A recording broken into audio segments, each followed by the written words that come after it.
Hello दोस्तों, नमस्कार। हमने अभी जो सीरीज चलाया है ये मोल्ड रिव्यू का एक सीरीज चला रहा हूँ, जिसमें मैंने यूट्यूब पे भी देखा था, सर्च किया था, तो मुझे मोल्ड रिव्यू का कोई वीडियो नहीं मिल रहा था मोल्ड डिजाइन से रिलेटेड। और डिजाइन से रिलेटेड तो काफ़ी वीडियोस हमें मिल जाते हैं।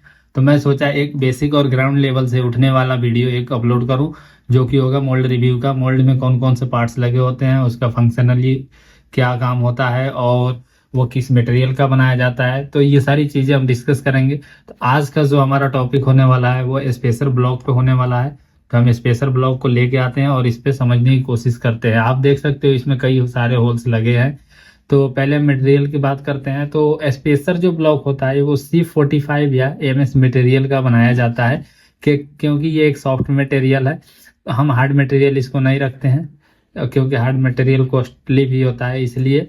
और आगे हम बात करते हैं। इसमें आप देख सकते हो ऊपर में होल लगे हैं। ये M16 का होल लगा है दोनों स्पेसर में, दोनों साइड लगा होगा।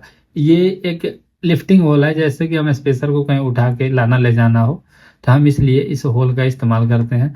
वहीं पे आपको छोटे छोटे दो होल लगे होंगे, दोनों स्पेसर पे दो दो। ये जो होल है ये डस्ट प्रूफ सीट लगता है, जो कि इजेक्टर ग्रेड को डस्ट से बचाता है। जैसे कि मान लो हमारा मोल्ड का कभी प्रोडक्शन नहीं होता है, तो हम मोल्ड को मशीन से उतार के कहीं अलग रख देते हैं, जो कि मोल्ड एरिया जो होता है जहाँ पे मोल्ड हमारी कंपनी में रखे जाते हैं। तो वहाँ पे क्या है, धूल मिट्टी वगैरह आता रहता है।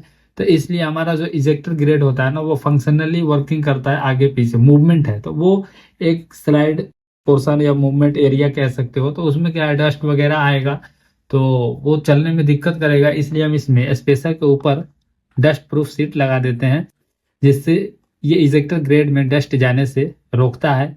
इसलिए हम ये दोनों तरफ होल लगा देते हैं। यहाँ पे वो एक्रेलिक का सीट होता है, या फिर कहें कि कोई सॉफ्ट एक प्लास्टिक का सीट लगा देते हैं। ज़्यादातर मामलों में एक्रेलिक का ही लगाते हैं। और उसके बाद आप देख सकते हैं यहाँ पे होल्स दिख रहे होंगे बहुत सारे। एक एक होल्स के बारे में मैं आपको बता रहा हूँ, कौन से होल का क्या रोल है। तो सबसे पहले मैं यहाँ से इसे करता हूँ। हाँ, एक सामने आपको रेड कलर का एरिया दिख रहा होगा, जो कि एक स्लॉट होता है। जैसे कि मैं यहाँ से जूम करूंगा तो आप देखोगे तो यहाँ एक स्लॉट कटा होता है। इसका डिप लगभग 0.5 से 1 mm तक होता है। 0.7 मतलब 0.5 से 1 mm के बीच में होता है।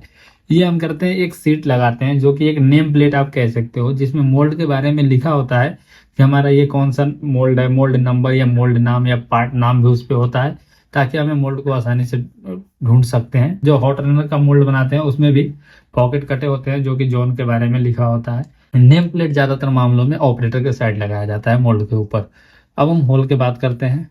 तो होल में आप देख सकते हो यहाँ पे ये होल जो है ये थ्रू होल होंगे, जो कि अभी मैं हाईलाइट कर रहा हूँ माउस पॉइंटर से।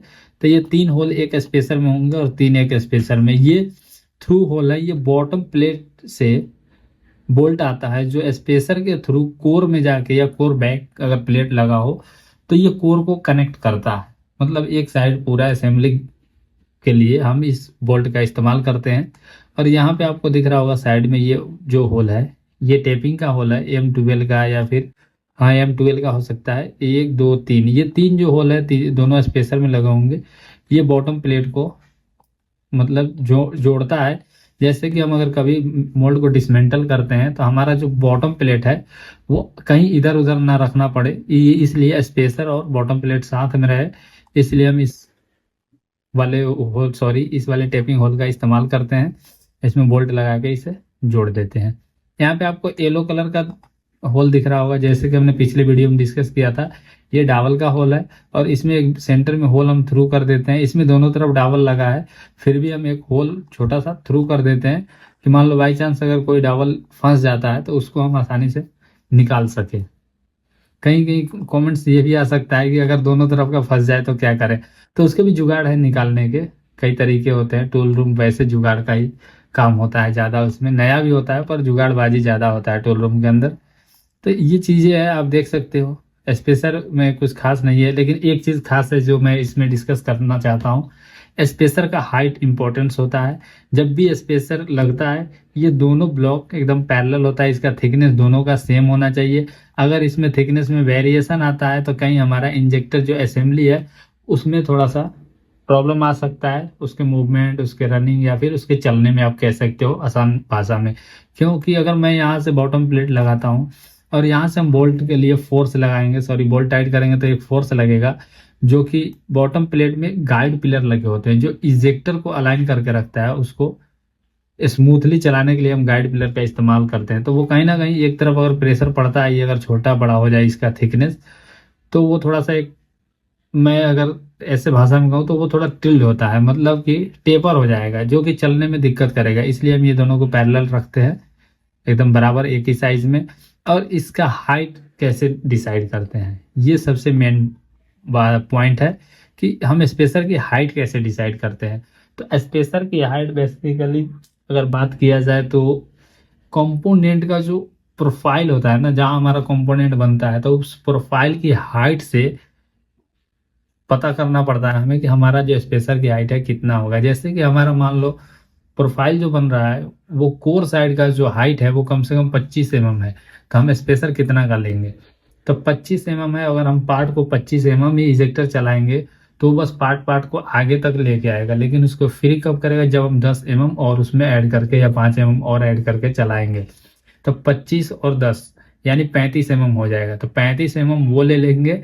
और उसके बाद फिर हम लेते हैं रेस्ट बटन का, क्योंकि हम इसमें रेस्ट बटन लगाते हैं जो आगे हम वीडियो में डिस्कस करेंगे। तो वो रेस्ट बटन की थिकनेस ले लेते हैं 35 और 5 40, तो 40 mm इधर हो गया। और इजेक्टर मान लो प्लेट अगर हम लेते हैं, इजेक्टर प्लेट और इजेक्टर बैक प्लेट अगर 20-20 mm का भी हम लेते हैं तो 40 और 40 80 mm और हम 15 mm ऐड कर लेते हैं अपने तरफ से, थोड़ा गैप क्रिएट करके रखे ताकि हमारा इजेक्टर पूरा स्टॉक ना ले। जब पूरा स्टॉक ले लेगा 0-0 तो जो हम इसमें स्प्रिंग लगाते हैं वो डैमेज होने के चांसेस रहते हैं। तो हम इसलिए क्या करते हैं, उसमें थोड़ा सा सेफ्टी पर्पस के लिए 15 mm ऐड करके रखते हैं एक्स्ट्रा। तो मान के चलो हम 95 mm का स्पेसर लेंगे अगर 25 mm हाइट का कंपोनेंट हमें बाहर करना हो तो इस तरीके से थोड़ा स्पेसर के बारे में हमने डिस्कस किया है और बताने की कोशिश किया हूँ। अगर आपको ये वीडियो में से कुछ समझ में आया होगा तो प्लीज़ वीडियो को लाइक कीजिएगा और दोस्तों के साथ शेयर कीजिएगा, और चैनल पर नए होंगे तो सब्सक्राइब कीजिएगा। और इस सीरीज में काफ़ी मज़ा आने वाला है क्योंकि आपको अभी मैं एक चीज़ दिखाने वाला हूँ, यही है डस्ट प्रूफ सीट जो इजेक्टर ग्रेड को डस्ट से बचाता है। हम इसी को लगाते हैं। ये अभी तो यहाँ पे हमने कोई भी सीट डिज़ाइन मतलब किसी भी कलर में कर देते हैं, लेकिन ये एक्रेलिक का सीट आता है बाहर से, हम इसको इसमें लगा देते हैं। इस मोल्ड में काफ़ी चीज़ें सीखने को मिलने वाला है क्योंकि इसमें ढेर सारे पार्ट्स लगे हैं अलग अलग, तो इसमें काफ़ी मज़ा आएगा। इस सीरीज में बने रहिएगा, इस वीडियो में कंटिन्यू सीखते चलेंगे, ढेर सारे पार्ट्स के बारे में समझेंगे, कौन से मटेरियल का कौन सा पार्ट्स बनाया जाता है, किसका क्या रोल है फंक्शनली, और उसका नाम भी हम डिस्कस करेंगे कि नाम आखिर ऐसा क्यों पड़ा। तो जैसे स्पेसर का नाम स्पेसर क्यों रखा गया होगा, मैं जहाँ तक ये सोच रहा हूँ, ये मेरा थिंकिंग है, मेरा ओपिनियन है कि स्पेसर यानी दो ब्लॉक मिलके आपस में स्पेस प्रोवाइड कराता है, किसके लिए, इजेक्टर ग्रेड के लिए, इसलिए हम उसको स्पेसर कहते हैं, यानी वो स्पेस प्रोवाइड कराता है। तो ये मेरा आसान भाषा में समझने वाला शब्द था जो मैंने काफ़ी दिन पहले ऐसे ही समझा था स्पेसर को, क्योंकि जब मैं टूल रूम में काम कर रहा था तो एक लड़का ने, पता नहीं उसे पता था या नहीं, लेकिन मजाक मजाक में वो सीखा होगा, तो वो स्पेसर को स्पेशल बोलता था। तो मैंने उससे पूछा कि यार स्पेशल ये कैसे हो सकता है, तो फिर मैंने बॉम उसका पढ़ा बिल ऑफ मटेरियल, तो उसमें स्पेसर लिखा हुआ था। तो फिर मैंने सोचा स्पेस से बना स्पेसर, क्योंकि ये स्पेस प्रोवाइड कराना है इसलिए इसका नाम स्पेसर सही हो सकता है। मैं एक एक नाम का भी आपको बताऊंगा कि उसका सही उच्चारण क्या है, आप उसके नाम से भी पता कर सकते हैं कि इस पार्ट का क्या रोल है, इस पार्ट्स का क्या रोल होगा मोल्ड के अंदर।